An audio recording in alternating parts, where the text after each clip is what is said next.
Good morning. Welcome back to the shop. I'm Ray. This is ODD, Outdoor Dude. I've been commissioned by a customer to build a Broadfork. Broadfork is used in gardening. It's a simple tool that has two handles, one on each side, and a place that you can put your foot to push it into the ground and help till up the ground. It's used to maintain gardens. It's used to till up new soil. Come along for the ride. I think you're going to enjoy this one. I know I will.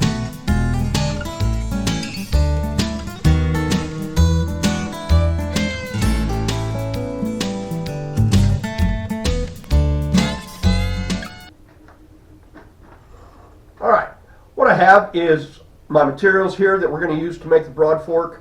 I've got a couple of pieces of pipe. They're the same length. We've got to do a little bit of cleanup work on them. They are 1.5" ID. They are 3/16 wall. They're going to work great. I've got some 2-inch square tubing. That's going to be our base. This is where your foot goes. We've got to do some milling and drilling on this. I've got some old leaf spring off of an old Ford pickup truck. I know that this is 5160 based on the model of pickup that I got it from. It's a good tool steel, good spring steel. It's going to be excellent for tilling into the ground. And of course, I've got the most important part of the job, and that is my cup of coffee.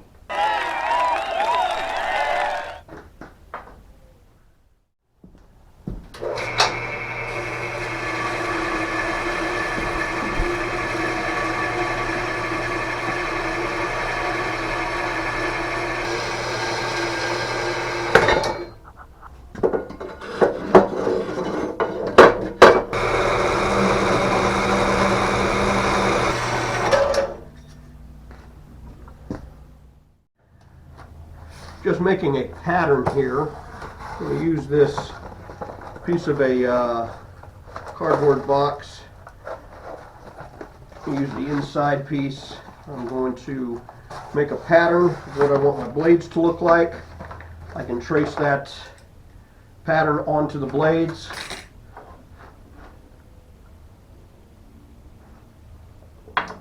Okay, I've got my 4 pieces of the steel cut out. Each one of these is going to end up being 2 pieces. I only need 7 tines, but we're going to make that first one is going to be more of an experiment. I'm going to use this piece here to make the experiment piece because it does have this hole in the center. If I need to, if this hole becomes a problem, I still have a little bit more of this 5160 that does not have a hole in it. I want to experiment with this one. If it turns out great, then I don't need to worry about that hole. If not, I can re-experiment with the other one. I'm going to make my pattern out of cardboard. I can trace the pattern here, cut out each piece. Then we'll use the forge to normalize each one of these. They still have the bend in it for the leaf spring. We need to take that bend out. We need to normalize this steel, and then we can start turning it into our tines. Okay, let's get started. That's going to be a challenge to cut out, but we're going to make it happen.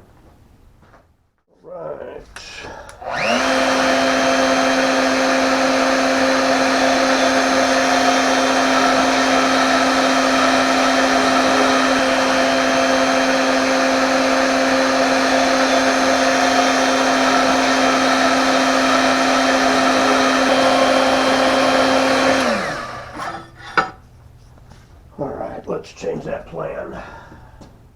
I've got the propane forge heating up. We are going to get these pieces of 5160 in the forge. We're going to heat them up to critical temperature. We're going to try to straighten them out a little bit, and then we'll put them back in the forge, let them soak in a heat bath for about 15 to 20 minutes. I'm just going to leave them in the forge. We're going to let them cool down all by themselves while we work on another part of the Broadfork. This will anneal the metal. It's going to make it a little easier to cut. You can see that I tried to cut this piece right here. This 1 1/4 inch cut took me about 10 minutes, I was tired of that. I knew I should have annealed this metal first. I'm going to anneal it now. We're in the annealing process now. I've got them all straightened out. You can see I've got them all stacked to the side that the flame is coming to. I want to heat them up to that critical temperature where they're no longer magnetic. I can tell by color. I've been doing this for a while. It doesn't have to be exactly at that point. We just have to heat it up to that non-magnetic stage. Then let them cool inside the forge very slowly. That gives them that annealing. We're going to let them soak in the heat bath for about 15 to 20 minutes. That aligns all the molecules of that steel, gets it nice and smooth with each other with the expansion. As they cool, it'll cool down together, creating the pattern like this with those molecules. That's what makes it soft. Let's make that happen. What I'm doing right now is I'm just doing a layout on this piece right here. This is the base piece that will hold the blades and hold the ends for the handles. These pipes will hold the handles.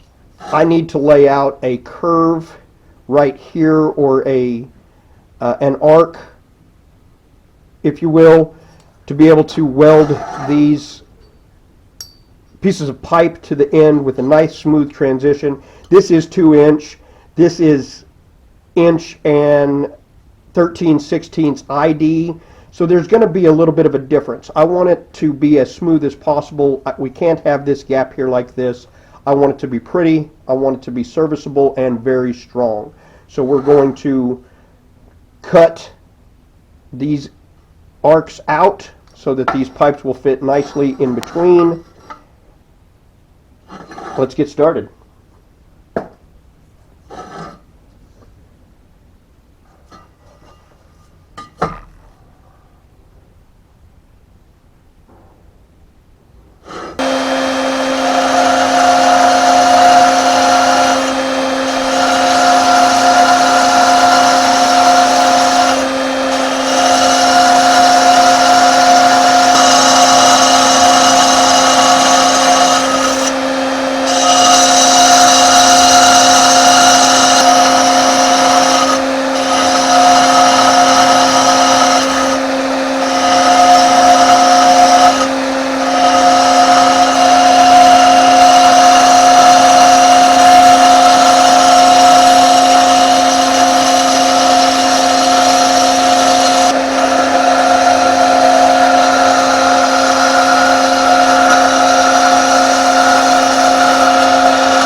So our goal right now is to clean up these arcs that we've put in here. Right now the pipe almost fits, but we got a little bit of cleanup to do. I want to make sure that it fits on both sides nice and straight. We're going to make that happen right now. All right, here at my layout bench, I've got my base here. We need to get some layout fluid on it. I just need it as a guide. The first tine on each end is going to come in 1 inch, be centered on 1 inch from both ends. From there, each tine will be 2 916 thousandths from each other. That gives them exact distances between this. It's going to be a total of 6 tines, not 7. I changed the design just slightly to make those tines just a little closer together. Let's get it laid out. Let's get it on the mill.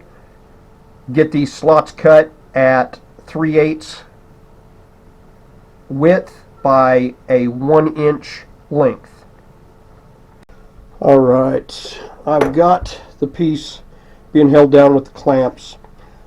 If this is not enough, I do have some more clamps that I can use. Just space them in between where the spots are getting milled.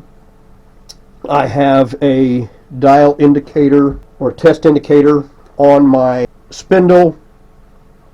I'm going to We've got to trim in the piece. That way we know when I'm coming down the center line, I know that I'm staying on center.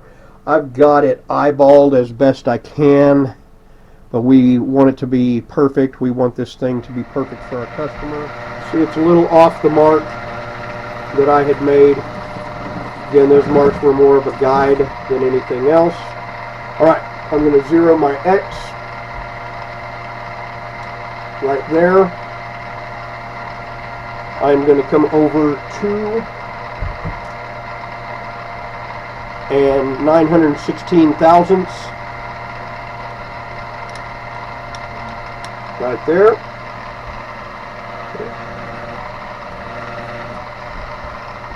Probably use a little bit of love juice. I don't want to burn up my bit. A little bit of love.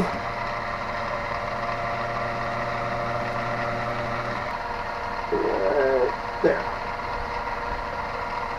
A little bit of lubricant. Come up on that. I need to be able to make the drill bit clear those hold downs. We're going to tighten that Z-axis. Let's get busy.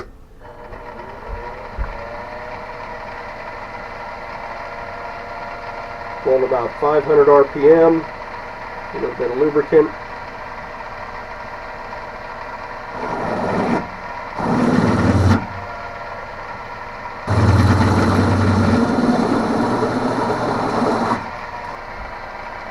A little bit of love. Get down tonight. Love just makes things fit together so nice. Alright, set up in the mill. We're going to run this at about 1000 RPM. This is mild steel.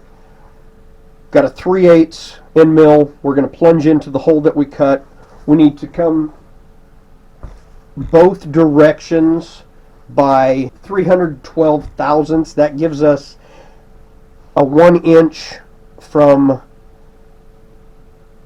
the farthest radius to the farthest radius. That's 1 inch. We'll use a file, a square file, to get in there, square up the ends so that our blades go in. Got a lot of work to do. Let's get to cutting. Less yapping. We're going 312, nice and slow.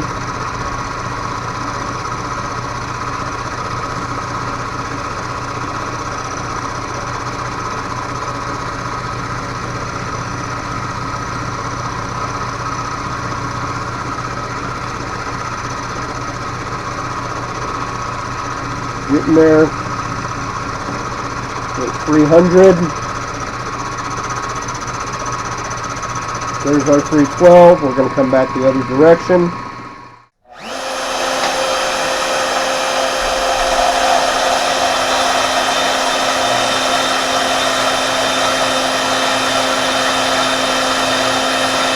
Now that's as far as I can go. I'm bottoming out right here. Gently pull it back, turn it around, come at it from this direction. 420 million years ago, I started cutting some 5160 on my bandsaw, cutting these pieces in half to make some tines for our Broadfork. It took about 3 hours total time of cutting. I finally got all of them cut. I was not in a hurry. I wanted them to be 1 1/4 inch wide. We got them there.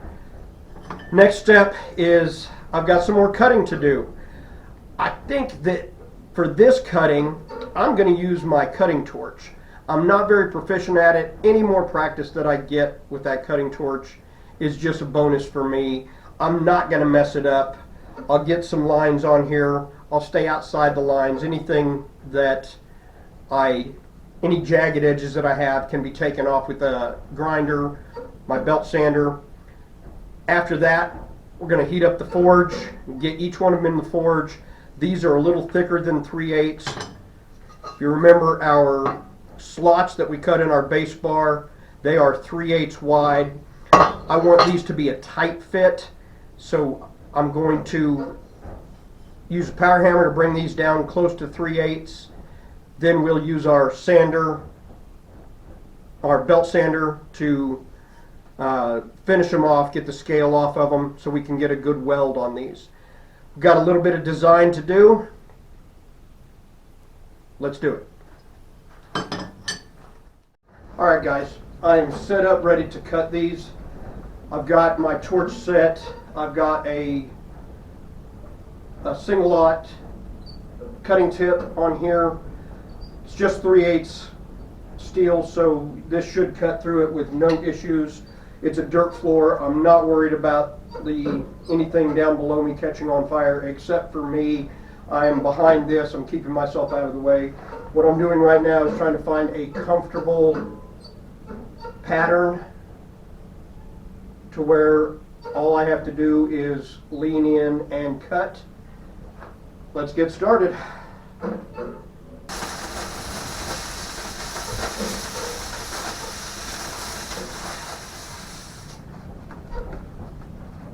Alright, so got all of them cut. Again, I am not the best at oxyacetylene cutting, oxy cutting. This is really ragged, really jagged.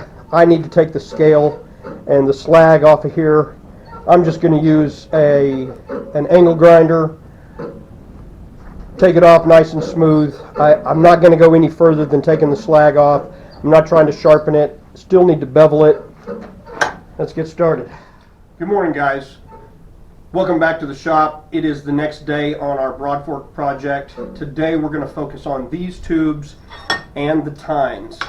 The tubes need to be cleaned up. We've got some surface rust going on the outside and the inside. We're going to put these on my lathe, use some sandpaper to get the surface rust off of the outside, use a brush to get the surface rust off at the inside.